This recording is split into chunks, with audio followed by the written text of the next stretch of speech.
Yes. It's February 9th, and man, this is probably one of my most exciting days ever as a school district superintendent. This is our first episode of what I'm calling an intergenerational podcast between myself and two of our fine students here in the Hickman Mills C1 School District. Welcome to the first episode of Keeping It Real at the Mill. I'm Dennis Carpenter. I'm school superintendent. I'm a co-host of this podcast with some phenomenal young people. Let's tell them who they are. Peyton, let's go. Hi, I'm Peyton. I'm a senior at Ruskin High School. I do cheer, ROTC, student council, leadership 2020, and so much more. Peyton. I mean, wow. Busy. Thank you for finding time to be a co-host on what we hope is going to be a great podcast Yes, for sir. not only young folks in Hickman Mills, but across the U.S. Zuhair, stop being so modest, man. Tell the people who you are. My name is Zuhair. I own a business. I flip cars on the side, and that's really it. Yeah. Zuhair is super modest. He was just up here fixing the lighting to make sure that we had lighting that we needed. A man of many talents. A few words, but we're going to pull some of those words out during this podcast. Yeah. All right, so let's let the people know. What are we going to be about? When they come tune in to Keeping It Real at the Mill, trust, we got jingles coming, we got swag coming, we're figuring it all out as we go, and thank you all for being a part of that journey. But what can they expect from us at Keeping It Real at the Mill? Peyton, Zuhair? They can expect from us to talk about current politics or just school policies, as well as what's going on in the world in Missouri that might affect our school, and laws that might affect our school as well. Peyton, what do you want to get out of the podcast? What do you want the people to see and know about what we do and how we do it? I just want to make sure the podcast is real. Everybody sees our real side and our true intent. We don't hurt nobody's feelings, but our voice matters as much as the other person. Absolutely. So you hear these sophisticated words in education like student voice. Well, this is student voice at the highest level because they get to engage and spend time with this superintendent, and we're not going to sugarcoat anything that's happening, whether it be local or whether it be at the state or the national level. But we're also going to do things that are, like local, personal, and immediate. What's happening right now? Like we think about current events right now. What's the biggest thing that just took place last night? What was it, y'all? Super Bowl. Super Bowl, and it was just as much about the game as it was the halftime performance. Shout out to the Seattle Seahawks, the NFL champions this year. What about, who are you rooting for? You rooting for anybody? Honestly, my parents were rooting for the Seahawks, so I just decided, why not? Rooting for the Seahawks too. What about you? My parents are rooting for the Chiefs, but I'm with the Philadelphia Eagles. An Eagle, and Chiefs are my second favorite team, but they might be becoming my first because my number one is the Falcons. Not going to really talk about them right now because I'm super disappointed at their coaching hire, but we'll talk about that on another episode. All right, one of the biggest things about Super Bowl is not only the game, we've covered the game, but also what are you eating? What did y'all eat last night during the Super Bowl? Super Bowl is always about the food. Yeah. We had tacos. We had a taco bar. It was really good. Wow. Me personally, I didn't watch the game. I was playing Minecraft, so, so yeah, I just didn't watch the game. Minecraft for the W. Well, it was super cool night for me, but man, I actually had some Jamaican food that I got picked up last night, and it was super good. I had like stewed peas and plantains, and Did you get it from like a restaurant or? actually I know a person that does the meals and they prepare them, and I reached out to them, and man, they fixed me up. It was really good. Nice. Yeah, so that was my food. And speaking of different cultures and food, what about the halftime show? Oh, Bad Bunny, the concert. No, I it's heard, not a I heard concert, it was but- pretty good. Yeah. Most people didn't like it because people say he didn't speak English, but the second most popular language in the U.S. is Spanish, so I just say learn Spanish. Learn Spanish. I love it. And the other thing is, it's Puerto Rico. Exactly. Puerto Rico is a part of America, right? Yeah. Yeah, so I loved it. Oftentimes when different voices get centered and it's not the voices that are normally centered, people get a little agitated about it. But I was cool. Like, rock out, Bad Bunny. What do you think? I don't know why people expected him to speak English as if he's not a Spanish artist. His songs are in Spanish.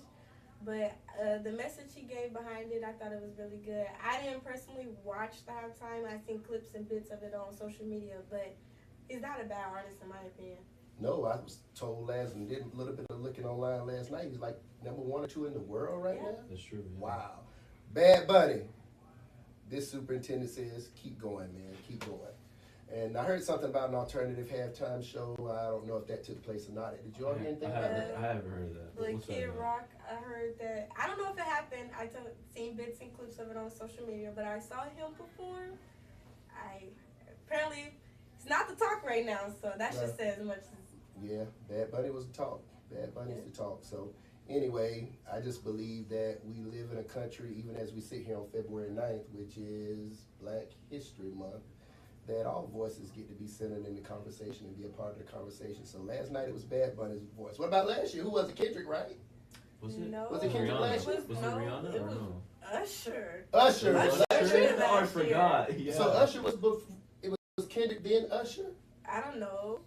No, it was Rihanna. We gotta go back and look. Was it not Kendrick did Rihanna? not It perform was last Rihanna. year. I think Kendrick performed last year. We'd have to I go know back and Usher look. performed and Rihanna performed before Usher. I know for sure Rihanna performed. I the don't past watch few the years. football games, you guys. Kendrick was They Not Like Us, and it was super. Yes, it That was last Kendrick. year. It was Kendrick and SZA. Yeah. Yes, Was it it? was Kendrick And Serena SZA. Williams was out there crip walking. Y'all don't remember that? Come on, I can't know more about what went on than you all. I was asleep last year. I don't know. You Mr. Know-It-All. You Mr. watching Know-It-All. Minecraft this year. You slept last year. Come Yeah. on, man. I'm picking you up for the Super Bowl Oh, next for year. real? Okay, Yes, bet. I'll we're take watching it. the Super Bowl next Rotel year. party is in Paris. But yeah, I think the NFL is doing a good job of putting like different voices out there in terms of what we get to take in during the Super Bowl halftime. So keep going. Who do y'all think will perform next year at the Super Bowl? I don't Me, know. I'm performing next year. Catch me at the Super Bowl. For real? Yeah. Peyton, next year at the Super Bowl. I think they kind of like see what's going on, what's hot, and then when they get closer to, They'll That's figure true. it Yeah, out. whatever's popping next year. yeah, whatever's popping. Social media is a different thing. Everything changes every day. That's true. Yeah. So, topics. That's the current event. But what about in the school system? What's going on with you young folks? Everything going good? We're halfway through. Got some seniors here ready to graduate. How's it going? I'd say it's going pretty good. You know, I'm just trying to see what I need to do before I can graduate. You know, it's kind of a struggle sometimes for most students to really catch up on what they need to do, because sometimes the advisors and the counselors don't really help. Mm-hmm. I'd say you got to go out and reach out to them and Yes. almost beg sometimes, but yeah. Yeah, going out and getting the support that you need, and then when you go out and you don't get it, then what's the next step? You know, we have systems for a reason, so if you can't get to one person, then who's my next resource? But I think from my perspective, I believe every kid in the school district should have a caring, competent adult that they can go to when they feel like they need support. So if that's not happening, let me know. I'd be curious to find out why. Ooh. What's going on with you, Miss Payne? Miss Active in so many ways. Tell me what's going on. My senior year is going good. Very, very busy all the time. I wish I had more free time on my hands to enjoy my teenage years a little more. But I mean, I gotta do what I gotta do to finish out and be who I want to be. Okay, so what's the next step? You all walk across this stage. I get to somebody call your name. I shake your hand. You're out of here. What's next? Well, I want to go to college for early childhood education, but I really hope that my plans shift from that and join the military, and I drive out there and then come back, get my education degree, and teach. Mm-hmm. I have two plans. One is to either go to MCC for maybe 2 years for business, and Glad you said that. Keep going. I got something to tell you. Go ahead. then my second plan was to sign up for trade school and become an electrician. Wow. And that can Do be an the, MCC too. Apprentice program. Yeah, I could do that. I have to research it and do my Wow. diligence. This is cool. So have either one of you heard about the KC Guarantee? No. You need to get up on the KC Guarantee, like ASAP. So private funders and MCC's Education Foundation have decided that they want to pay for 2 years of college for every kid in Kansas City who wants to go at MCC. And they've already raised north of $2 or $3 million to seed this program. And they're gonna pilot it starting in the coming fall. And guess who, or maybe even summer, but guess who they're piloting the program with? The Center School District, the Grandview School District, and the Hickman Mills School District. So if you want to go to MCC, you can actually go for free. For 2 years. For 2 years with the KC guarantee. So take that out, take a look at it. If you're out there in the school district, you're in Center, you're in Hickman Mills, you're in Grandview, the KC guarantee. If you're a student and you're getting ready to graduate, you need to be following this on the MCC website. 2 years, free college. Shout out to my friend, my colleague, Dr. Kimberly Beatty, who's the chancellor of the MCC system.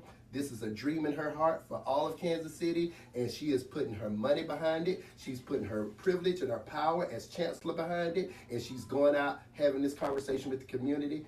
The other day, we were at the MLK luncheon that the MCC had at one of the hotels on Union Station downtown, and on the spot, Jackson County put in $1 million, and then MCC's foundation, what do you call it, when somebody puts in $1 million and somebody else says, I'm gonna match that, and they put in another $1 million. So just that day, they raised almost $3 million. This is real dollars for children to go to college with zero cost for 2 years. KC guarantee, young people, Hickman Mills, Grandview, and Center, probably gonna spread to the whole metro. These are things that let us know our community believes in our young people.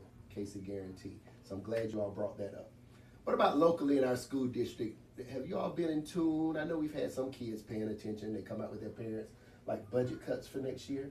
Have y'all heard anything about the fact that we've been cutting our budget, and our budget was like, we had a deficit of $12 million? Oh, I know about that. Yeah. And so we've had to close a school for next year. We're gonna close Truman Elementary School. I heard You heard that about they're that? closing schools and then that they're cutting some staff in the Hickman district. Yeah.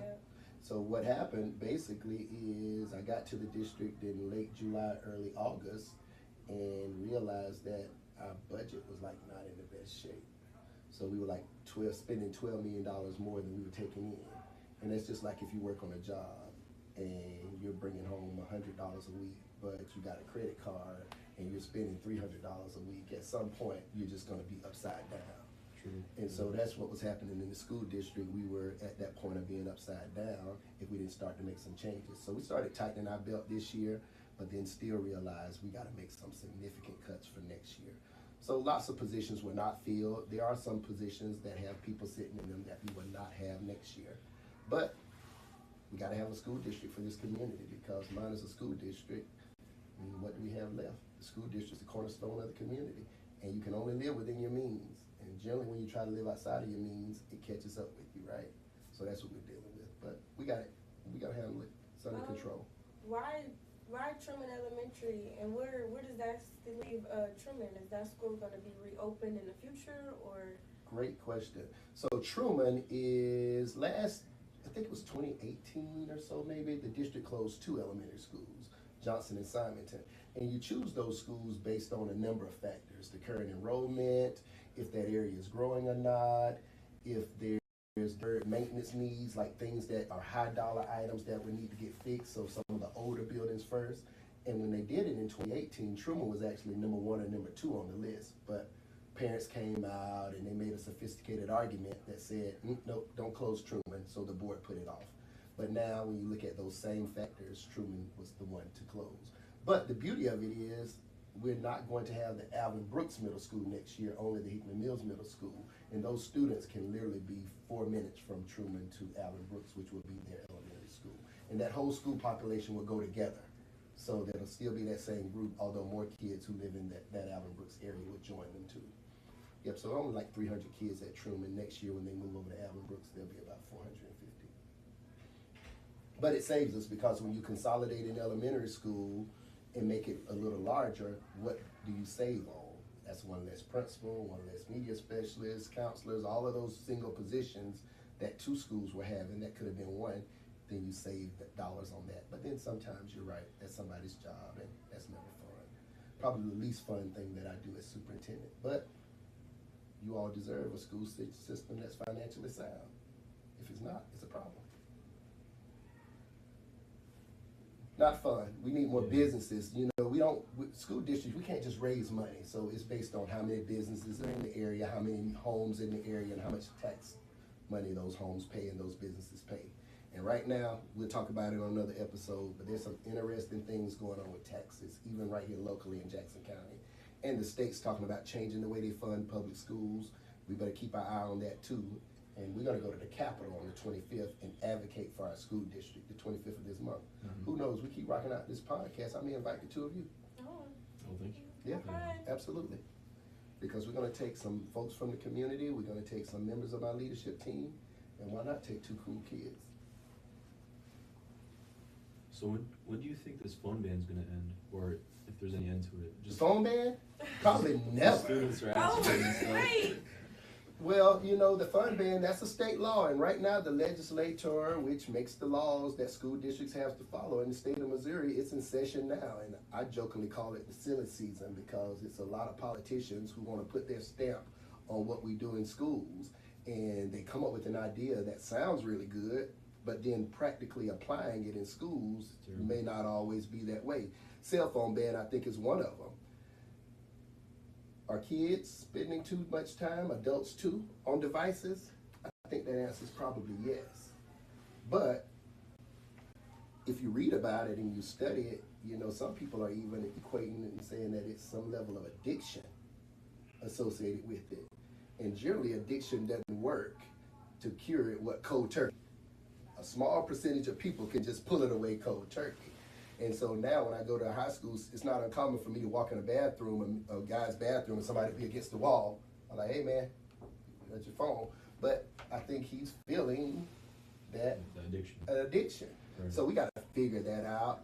And also, you can be a producer with this phone as well as you can be a consumer. And I think there are lots of things young people can do to produce with their phone too, right? So we just got to think about it. But when the lawmakers get involved and think they know best and know better than the professionals, it can get hairy sometimes. So let's keep watching this silly season in Jeff City. It might be something else crazy coming. Who knows? Do you think how they went about it was wrong? They kind of just, well, as a student at Reskin, they kind of just threw the ban in our face, said, hey, you go to school in about a week, there's no phones at all. You can't have phones at lunch, you can't have phones in the hallway, you can't have phones anywhere. I feel like that shouldn't have been thrown to us like that. And if, as an addiction, you're slowly should be taken away from what you're addicted to. We wasn't slowly taken away from our phones, we were just taken. And I feel like that's why we're so aggravated to have our phones out, because we didn't have no say-so. We didn't have no slow take from our phones. We just got it took. So do you think how they went about the law was incorrect? I think it was challenging. The implementation was very challenging, and you hit the nail on the head, right? So there was no student voice. I don't know of any time that a student panel was convened to talk about what can a reduction in screen time look like for students in school. That would have been a great conversation to have. Like, we could have it here now, but it's too late. The band's already there, right? But yeah, sometimes getting student voice is something we talk about, but we don't practice what we preach. That's why we keep it real at the meal, because I want to hear your voice. But yeah, implementation it could have been better. I also feel like having our phones taken away can also just be annoying, because some students aren't addicted. They actually need it to work, and they also need to communicate with their parents. Absolutely. Like, what if your mom's leaving the house and you don't have the keys? Yeah. How are you gonna get home? Yeah, just a quick. It's just like, hey, I'm leaving the house. I'm leaving the key under the mat. Goodbye. Because in some classrooms, I don't know about your classrooms, our phone, like the black phone that we have, does not work. So it's been times when my mom has called me like, hey, it's really urgent. Can you, like, she's calling me 2 or 3 times, and my mom don't do that. So now I have to go classroom to classroom, place to place to find a phone that works. Where I feel like it shouldn't be that hard, where I should just step out in the hallway, answer a phone call from my mom. Yep, it's challenging, but when things are pressed down and there's no local control in the decision making, and then if we don't follow it, then there could be implications for the school system. So maybe some common sense lawmakers will get involved and say, hey, there's a different way or a better way. Maybe, yeah. And then you all, guess what? Grow up, be politicians too. I mean, I know you got some big dreams and aspirations, but you know, being a part of the change is critical, because representation matters. You know, kind of what we're talking about with Super Bowl performance and all of that type thing, even in the legislature. You know, it's not as diverse as we need it to be in terms of voices. You know, fewer female voices, fewer black and brown voices. So yeah, we got to figure that kind of stuff out in Missouri. All voices matter. Wow, cell phone ban. Yep, that's a challenging one. What else is on the hearts and minds of young people in schools right now? Sports. let's talk about that. Do you know what's going on with the basketball team right now, or No. no? I don't know anything. Are they good or? Oh. I have no idea. Zuhair, you gotta get us in trouble on episode number 1. Are they negative? Are they positive? Like, I think in terms of wins and losses, we're on the negative side. But guess what? We're gonna get better. That's true. We're gonna get it's better. Not over yet, you know. It's not over, but maybe next season. But even in the off season, what do we do to get better? Now, when I came to start the school year as school superintendent, y'all may not know, but this is my 7th time being superintendent here. So I was superintendent here from 2013 until 2017. Then I was superintendent in another district. Then I thought I was retired and running a consulting company, and then they called me back. So I'm here again, and I'm going to be here at least for another 2 years beyond this year. So I want to figure out the sports net. That's a hard one to crack here. You know, we worked real hard my last time around. We brought in a coach that literally had professional football experience at that time, and we just couldn't quite get over the hump in terms of wins and losses. We got a little better. And then there was a run we had with a coach by the name of Coach Hughes here, and he had a pretty good run, but still got some work to do in that area. I got to learn more, figure out what we're doing. It's an investment from the adults, but it's also an investment from the kids. I mean, how much time you putting in? You just can't roll the ball out basketball season and think you're going to be good. I got a son, he's a baller, and he trains days he doesn't have practice. He trains during the off season, and he's still got a lot of work to do. He's getting there. But it takes work. So who's putting in the work? The adults and the kids. We're going to figure that out. Since we're on the topic of sports, I think I should throw my girls out there. Yeah. And what about the cheer team? I think our Ruskin sports teams are getting a lot of funding, and the cheerleaders are not getting anything at all. We've had old uniforms, old equipment. Wow. Yeah. And my 4 years, I think I almost had the same type of uniform every single time. And the basketball boys are getting new uniforms. Track people are getting new track gear and suits and get up. And when is it our time? I think my girls deserve a little something. Hey, I love it. I love it. Thank you for being an advocate. 4-year cheerleader. Letter woman. I love it. That's super cool. So, I don't know, generally in schools, I don't know what's going on right now at Ruskin. I can talk to Dr. Fields and the crew over there and find out. But generally there's some type of a rotation. So like this program, that program, and then when it's time. And then the other piece of it is how much is school funded, how much of it is parent funded. I don't know. But if you're telling me in 4 years you've had the same uniform, this superintendent believes she needs another uniform. You all get in the chat or get in somewhere and talk about it. Let us know if you believe she needs a new uniform. 4 years, same uniform, I'm with it. Come on, Dr. Fields, get right. When you were growing up, did you want to be superintendent? So that's an interesting story. When I was growing up, I was like, I want to be an engineer. So I always thought I wanted to be an engineer. And speaking of school and teaching, here's what I learned pretty quickly. When I was in high school, I did well in math, but I remember there was this one teacher, Miss Shepherd, and everybody who went to my school remembers Miss Shepherd. She taught all the higher level math.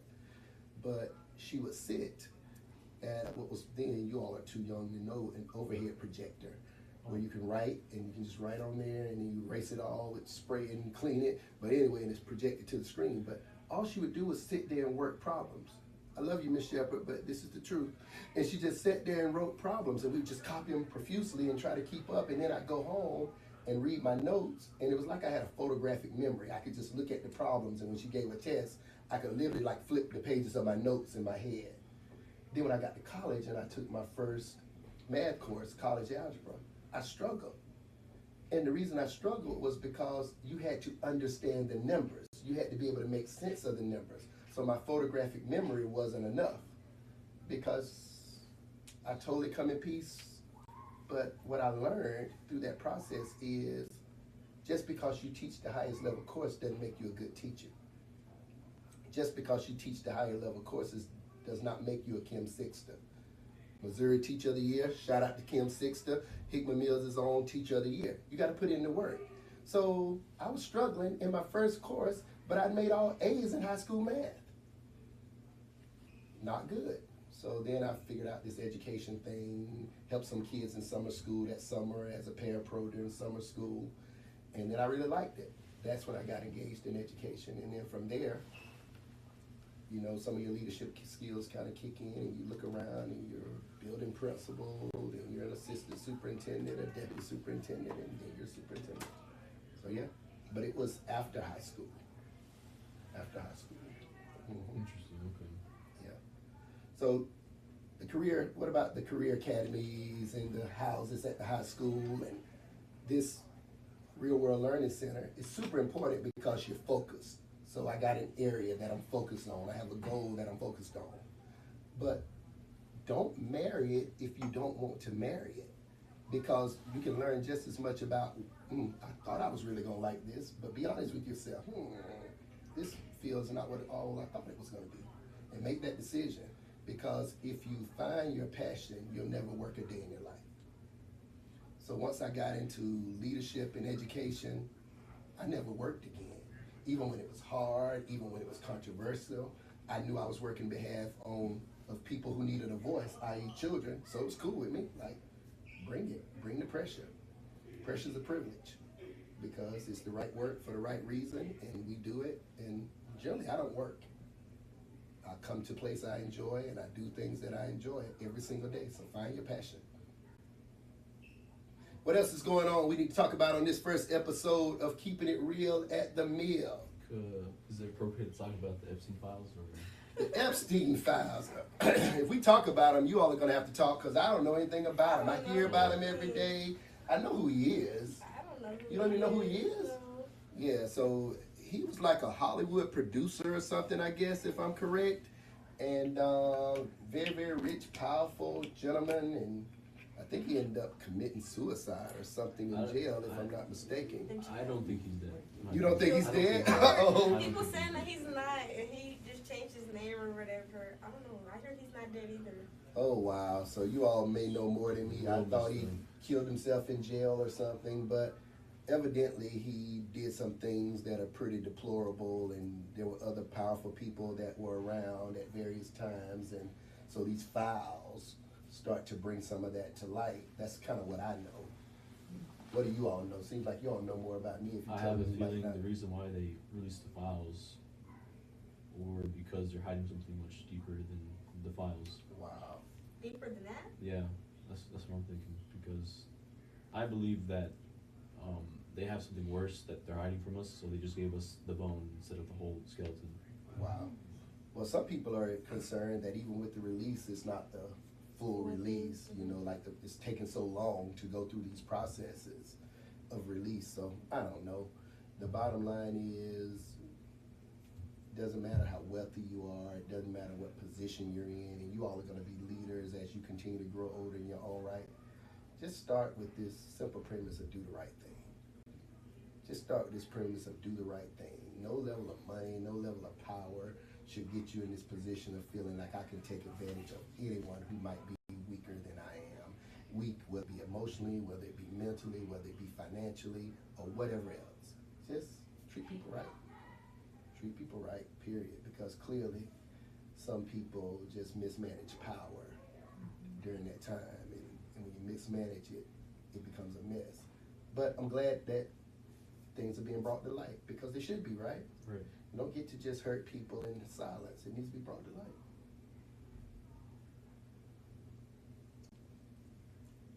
light. Peyton, anything on your mind? Are we going to get out of here for episode 1? Yes. Love is in the air.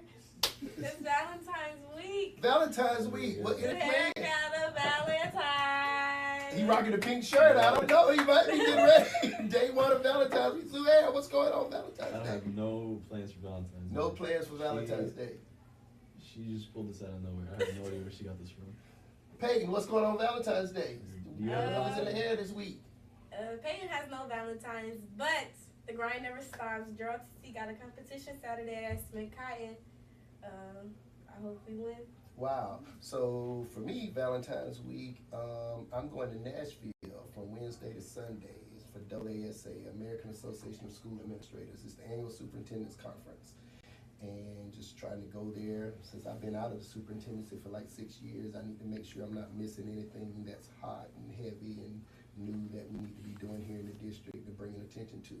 So over the years I was superintendent, you know, you kind of like, do I need to go to the conference this year? Kind of on top of things. But after a 6-year hiatus, I probably need to go make sure I'm still sharp. So that's what I got going on. Same here. No Valentine. We got to do better. We're not going to be the lame podcast crew with no Valentines. Come on. All right. We'll figure it out. See y'all next time on what? Keeping it real with the mill. See y'all next time on what, Zuhair? Keep it real in the middle. Yeah, keep